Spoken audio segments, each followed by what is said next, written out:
பிரார்த்தனை செய்வோம். நீங்களும் பார்க்குற எல்லாருமே இந்த கமெண்ட் பாக்ஸில் ஓம் சாய்ராம் போடுங்க.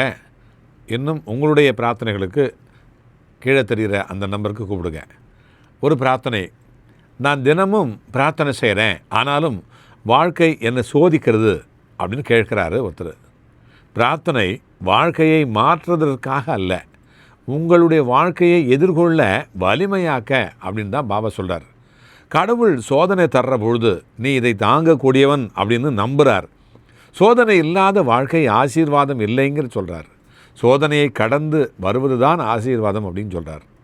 அடுத்த பிரார்த்தனை, நல்லவங்களுக்கு மட்டும் ஏன் துன்பமாக அதிகமாக இருக்குது அப்படின்னு கேட்குறார் ஒருத்தர்.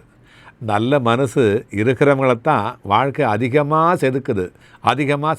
ஏன்னா அவங்க முறிஞ்சி போகிறதுக்காக அல்ல, அது ஒளியறதுக்காக. அப்படியே ஒளிர் விடணும்.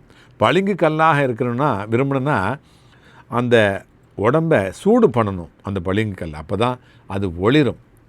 அடுத்த கேள்வி, கடவுள் நம்ம குரலை கேட்கிறாரா அப்படின்னு ஒருத்தர் பிரார்த்தனை பண்ணுறார். நீ பேசும்போது அல்ல, நீ அமைதியாக அழும்போது கூட கடவுள் அதை கேட்கிறாரு. நீ சொல்லாத வார்த்தைகளையும் கூட உன்னுடைய கண்ணெதிரே நீர் கண்ணீர் சொல்லிவிடும். அதனால்தான் உண்மையான பிரார்த்தனைகளுக்கு வார்த்தைகள் தேவையில்லை அப்படின்னு சொல்கிறார். அடுத்த பிரார்த்தனை, நம்பிக்கை குறையிற பொழுது என்ன பண்ணணும் அப்படின்னு கேட்குறாரு ஒருத்தர். நம்பிக்கை குறையிற பொழுது கடவுளை விட்டு விலகாதே, உன்னை விட்டும் நீ விலகி போயிடாதே. இன்றைக்கி நீ உடைஞ்சிருந்தாலும் நாளைக்கு நீ சாட்சியாக மாறுவ. உன்னுடைய கதையை பல பேருக்கு நம்பிக்கையாக மாற்ற, சாட்சி சொல்ல கடவுள் எழுதுகிறார். அதுதான் உண்மை. சரியா? அல்லாஹ் மாலிக்.